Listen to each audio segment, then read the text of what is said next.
Hey guys, welcome to another video. Blessings here today.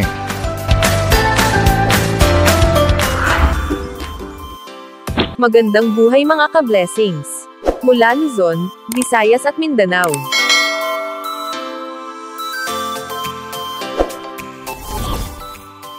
Good news mga ka-blessings. Dahil ang payout po ng cash grants para sa mga beneficiaries ng Conditional Cash Transfer Program o Pantawid Pamilyang Pilipino Program ng DSWD ay nakaschedule na po ngayong araw, June 6, 2024, araw ng Huwebes. Narito po ang payroll schedule para sa bawat rehiyon. Period 6, 2023, RCCP-CVS Regular, para sa Region 1, Region 2, Region 3, Region 4A, Region 5, Region 6, Region 7, Region 8, Region 9, Region 10, Region 11, Region 12, NCR, CAR, Mimaropa, at BARMM. Period 6, 2023, Additional 4-piece listahan ng 3 households, CVS Regular, para sa Region 3, Region 5, Region 6, Region 7, Region 8, Region 9, Region 10, Region 11, Region 12, NCR, Mimaropa, at BARMM. Period 1, 2023, Additional 4-piece listahan ng 3 households, retro payment for reactivated households, SWIDI 1 and 2, para sa Region 5, Region 8, Region 9, Region 10, Region 11, Region 12, NCR, Mimaropa, at ARMM.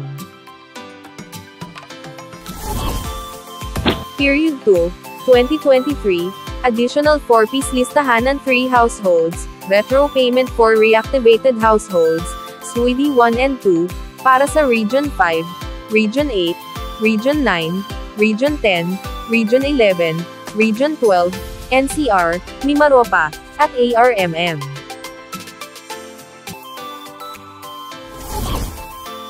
Period 3, 2023, Additional 4-piece listahan ng 3 households, retro payment for reactivated households, SWIDI 1 and 2, para sa Region 5, Region 8, Region 9, Region 10, Region 11, Region 12, NCR, Mimaropa, at ARMM.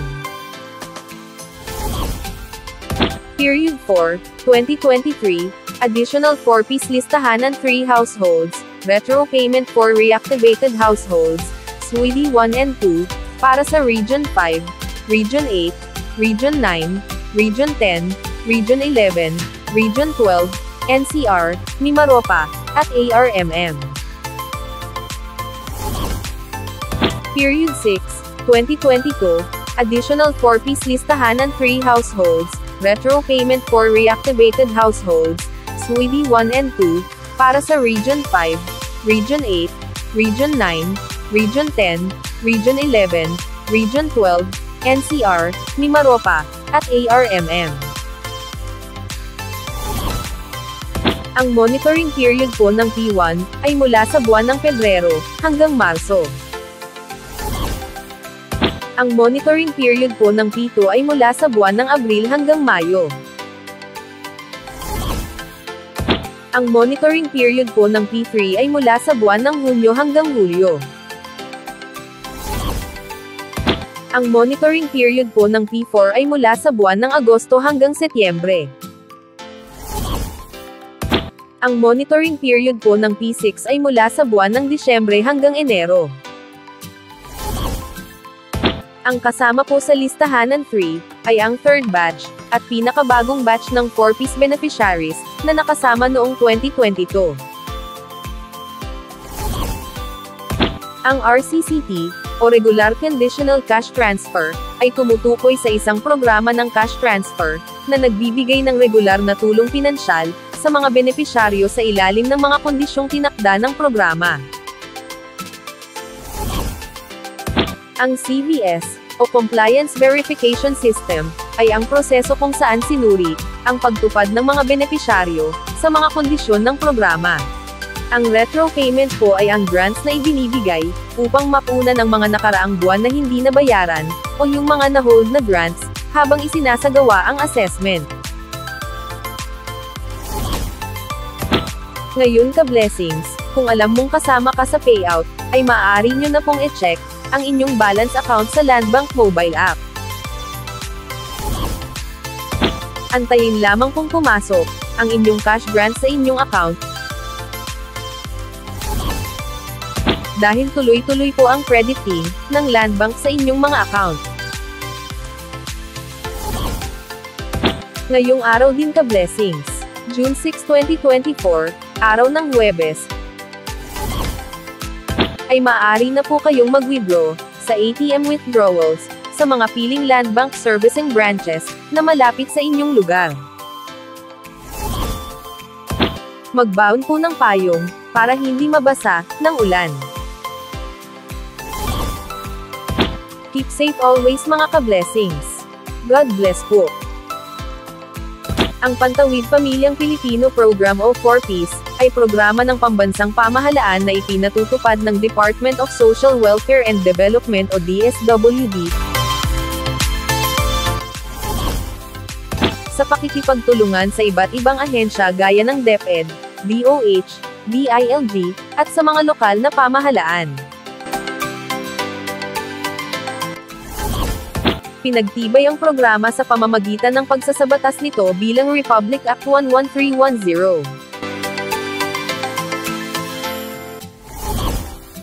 Ayon sa batas, ang 4Ps ang magiging pambansang stratehiya upang mabawasan, at kalaunan ay puksain ang kahirapan sa ating bansa.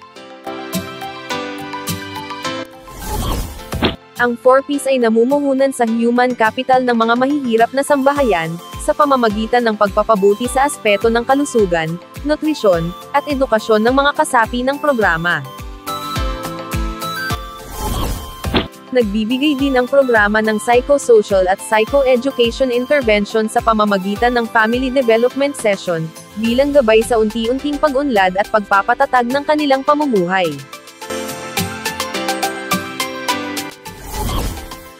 Noong ika-17 ng Abril taong 2019, isinabatas ang RA 11,310 na mas kilala bilang Anak Institutionalizing the Pantawid Pamilyang Pilipino Program o 4Ps Act. Sa pagsasabatas nito, ang 4Ps na programa sa ilalim ng Department of Social Welfare and Development ay magiging permanenteng pambansang estratehiya ng gobyerno, upang puksain ang kahirapan sa bansa, sa pamamagitan ng pagbibigay ng tulong pinansyal sa mga mahihirap na pamilyang Pilipino, upang mapabuti ang kanilang kalusugan, nutrisyon, at edukasyon. Maraming salamat po mga ka-blessings.